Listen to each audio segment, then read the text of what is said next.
આકાશવાણી અમદાવાદ વડોદરા પ્રાદેશિક સમાચાર સોનલ પરમાર વાંચે છે. કેન્દ્રીય ગૃહમંત્રી અમિત શાહે જ્યારે દેશ તેની શતાબ્દીની ઉજવણી કરશે ત્યારે દરેક ક્ષેત્રમાં તે ટોચ પર હશે તેવો વિશ્વાસ વ્યક્ત કર્યો છે.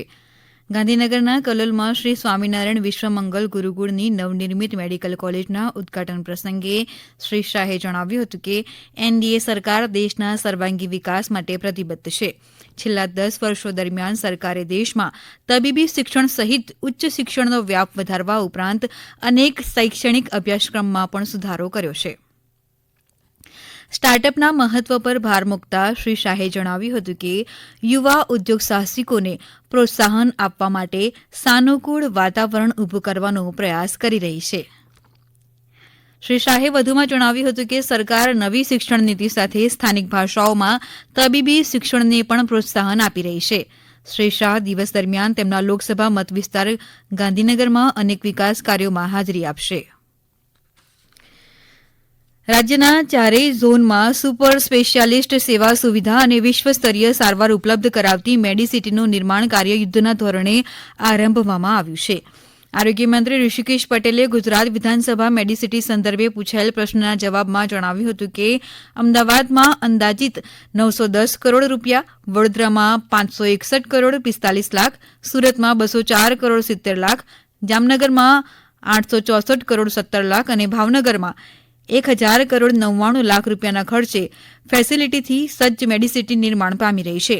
જેમાં અમદાવાદ સિવિલ હોસ્પિટલ ખાતે જન્મજાત બાળકોના ખોડખાપણને લગતા રોગો, વૃદ્ધ લોકોને લગતા રોગો, મગજ અને જ્ઞાનતંતુના રોગોની સુપર સ્પેશિયાલિસ્ટ સારવાર સહિત વડોદરા એસએસજી હોસ્પિટલ, નવી સિવિલ હોસ્પિટલ, સુરત ખાતે સર ટી હોસ્પિટલ, ભાવનગર ખાતે વિવિધ રોગોને લગતી સુપર સ્પેશિયાલિસ્ટ સારવાર ઉપલબ્ધ બનશે. વડોદરાના કમાટીબાગમાં ડોક્ટર બાબા સાહેબ આંબેડકરના સંકલ્પ ભૂમિ સ્મારક ખાતે પ્રવાસી સુવિધાઓ વિકસાવાઈ છે. વિધાનસભા ગૃહમાં પૂછાયેલ પ્રશ્નના જવાબ આપતા મંત્રી શ્રી મુળુભાઈ બેરાએ જણાવ્યું કે વડોદરામાં કમાટીબાગ ખાતે સંકલ્પ ભૂમિ સ્મારક તેમજ કલ્યાણનગર ખાતે ડોક્ટર બાબા સાહેબ આંબેડકર મેમોરિયલને વિકસાવવામાં આવી રહ્યા છે. વિવિધ પ્રવાસી સુવિધાઓ વિકસાવવા માટે રાજ્ય સરકાર પ્રયત્નશીલ છે.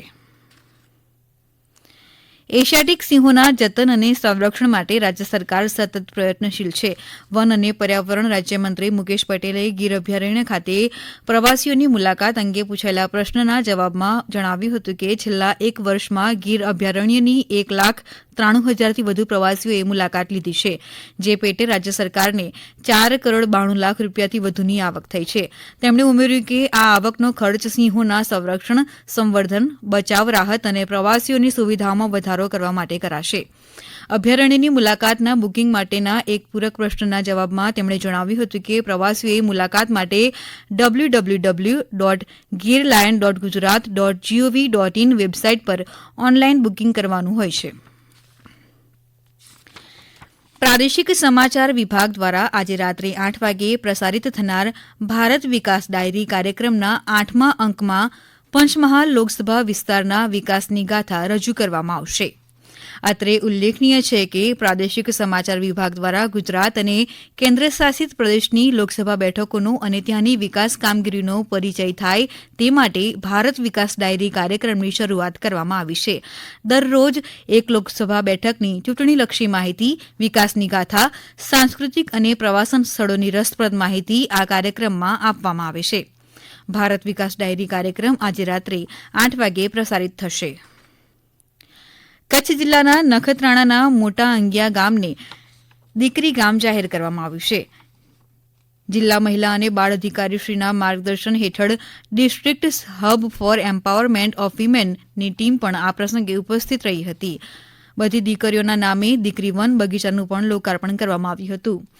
ગામની દરેક દીકરીઓના નામે એક વૃક્ષનું વાવેતર કરી દરેક વૃક્ષને દીકરીનું નામ આપી અને દરેક વૃક્ષના જતનની તમામ જવાબદારી ગામની દીકરીઓને સોંપવામાં આવી હતી. આગામી લોકસભાની ચૂંટણીમાં દિવ્યાંગ મતદારોને મતદાન પ્રક્રિયામાં સરળતા રહે તે માટે સક્ષમ નામની એપ ચૂંટણી આયોગ દ્વારા લોન્ચ કરવામાં આવી છે. ઉલ્લેખનીય છે કે આ એપ દ્વારા દિવ્યાંગજનો તેમના નામ નોંધણીથી લઈને મતદાન સ્થળ સુધીની તમામ પ્રકારની માહિતી ઘેર બેઠા મેળવી શકશે. દિવ્યાંગજનો વધુમાં વધુ પ્રમાણમાં સરળતાથી મતદાન કરી શકે તેવા હેતુથી આ એપ લોન્ચ કરાઈ છે. મહેસાણાના ઓએનજીસીના સ્ટેડિયમ ખાતે માનસિક દિવ્યાંગ બાળકો તેમજ વ્યક્તિઓ માટે વિશેષ ખેલ મહાકુંભનો બીજો તબક્કો યોજાયો હતો. અમારા મહેસાણા જિલ્લાના પ્રતિનિધિ જયંતિ ચૌધરી જણાવે છે કે વિવિધ સંસ્થાઓમાંથી 520 જેટલા માનસિક દિવ્યાંગજનોએ દોડ, ગોળાફેંક, બાસ્કેટબોલ, વોલીબોલ જેવી વિવિધ રમતોમાં ભાગ લીધો હતો. ધારાસભ્ય મુકેશ પટેલ તેમજ વિવિધ સંસ્થાઓના લોકો ઉપસ્થિત રહ્યા હતા. આકાશવાણીના અમદાવાદ વડોદરા કેન્દ્ર પરથી પ્રાદેશિક સમાચાર પૂરા થયા. વધુ સમાચાર આપ અમારી વેબસાઇટ newsonair.gov.in/gujarati પર વાંચી શકશો.